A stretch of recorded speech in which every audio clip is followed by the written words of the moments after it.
Vamos conhecer agora um pouco mais sobre quem está disputando a eleição na Venezuela. O atual presidente Nicolás Maduro tem 61 anos, nasceu na capital Caracas, trabalhou como motorista de ônibus e pertencia ao sindicato de trânsito, né? Entrou para a política em 1999, quando atuou na Assembleia Nacional Constituinte. Fez campanha para a libertação de Hugo Chávez após uma tentativa de golpe. E em 2012, foi escolhido para ser o vice do Chávez. E meses depois ele assumiu como interino quando o Chávez passou pela 4ª cirurgia contra um câncer. O Maduro foi eleito presidente em 2013 e reeleito em 2018. Já o opositor Edmundo González, ele tem 74 anos, assumiu a liderança da chapa contra o Maduro depois que a Maria Corina Machado foi impedida de se candidatar. Ele foi diplomata e analista internacional. Entre 91 e 93, foi embaixador na Argélia e anos depois assumiu o mesmo cargo na Argentina.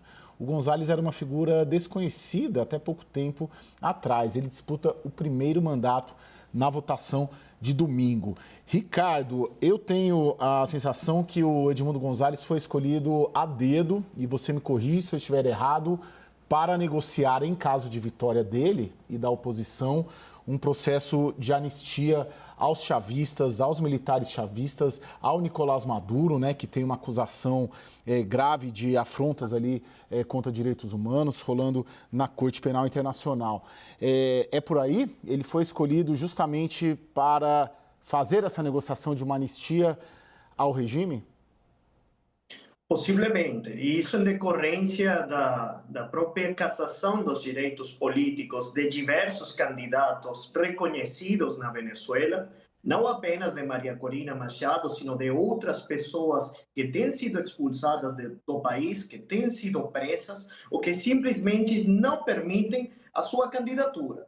Lembremos que antes da presença de Edmundo González, existia a nomeação da candidata Corina Joris, da professora, uma octogenária que tem muito respeito no âmbito acadêmico, que tem uma ficha limpa, como se poderia denominar no Brasil, e que simplesmente o regime de Maduro não permitiu que ela fosse a representante da oposição. Ora, o perfil do embaixador Edmundo é um perfil de uma pessoa serena. Tive a oportunidade de interagir com ele, de participar em publicações e conheço de uma pessoa que simplesmente mantém a templança necessária para assumir uma missão concreta.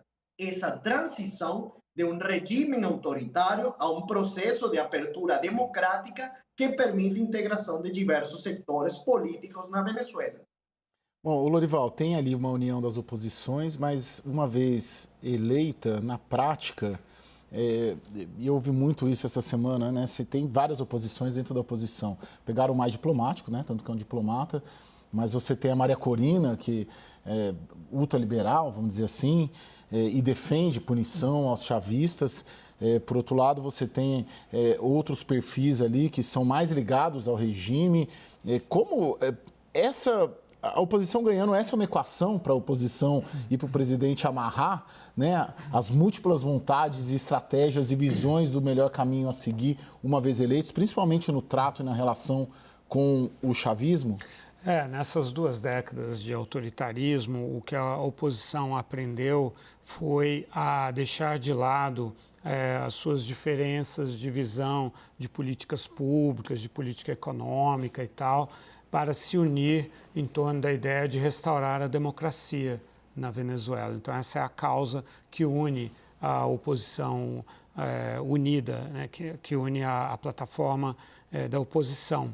E restaurar também, é que o regime ele é tão desastroso do ponto de vista econômico também, que chega-se a um consenso até na questão econômica. Quando a terra está arrasada, você não discute mais questões de arquitetura, né? Não, o estilo arquitetônico dos prédios, não, foi tudo destruído. Então, você volta para a engenharia mais básica, né? Então, a Venezuela está nesse estágio.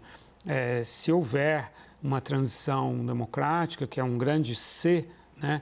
E aí os próximos anos vão ser de reconstrução do país, das instituições. Você tem forças armadas absolutamente capturadas politicamente, ideologicamente. Você vê ali há muitos anos já generais aplaudindo discursos políticos, generais fazendo discursos políticos absolutamente corrompidos, né, com aquele processo de importação de tudo, de destruição da indústria, num período, sobretudo, em que havia diferenças cambiais muito grandes, o governo arbitrava sobre qual câmbio você importava. Aí surgiu o general do feijão, o general do leite, o general do garbanço, como que se diz, enfim, todos os tipos de produtos importados, que esses generais enchiam o bolso de dinheiro com a diferença cambial. Então, a justiça totalmente capturada, o legislativo, né, tudo foi destruído institucionalmente. Então, o primeiro passo é reconstruir essas coisas do país. Claro que a gente está aqui no debate até conduzindo de acordo com a pesquisa mais confiável, que está dando um cenário de 60-15 para a oposição. Mas eu queria ouvir do Ricardo brevemente, antes da gente ir para o intervalo, num cenário de uma vitória do Maduro. Vamos supor que o Maduro ganhe. O que viria por aí? Uma radicalização do regime ou um processo de abertura do regime, Ricardo, na sua visão? A grande questão está associada também ao processo eleitoral nos Estados Unidos. Não é casualidade a data escolhida pelo regime de Maduro para a realização das eleições. Eles esperaram realizar um processo eleitoral antes do desenvolvimento das eleições nos Estados Unidos, entendendo das circunstâncias e das consequências de um eventual retorno do governo Trump. Governo que tinha uma posição muito mais radical, principalmente em temas ligados às sanções. Ora, isso não quer dizer que uma eventual vitória da candidata Kamala Harris não implique alguma sorte de medida destinada a apertar. E o que tem a ver isto diretamente com o panorama e com o que se espera na Venezuela? Justamente com esses fatores que incidem na população a sentir apoio e respaldo internacional. Uma população ou uma nação que se sente sequestrada por um regime autoritário que não permite as mínimas garantias para um processo democrático amplamente transparente. Democracia não é simplesmente a realização de um processo eleitoral como um simples protocolo. O que aconteceu hoje, a impossibilidade de ex-presidentes latino-americanos entrar no país, a impossibilidade de parlamentários europeus ou sul-americanos ter presença no país, gera uma sensação de abandono da população venezuelana.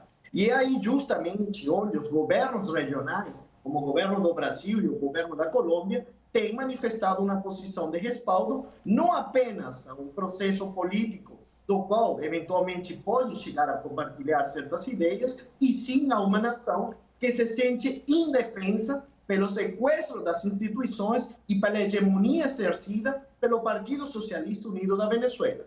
Um partido que controla abertamente as Forças Armadas da Venezuela, que controla o poder judiciário, que controla o poder legislativo e que praticamente tem a população sequestrada, e reitero a palavra sequestrada, diante dessas contínuas manifestações de autoritarismo. Ricardo. Então, isso é o que espera a população. Manifestações como as realizadas pelos presidentes da Colômbia e do Brasil têm gerado muita satisfação na população venezuelana.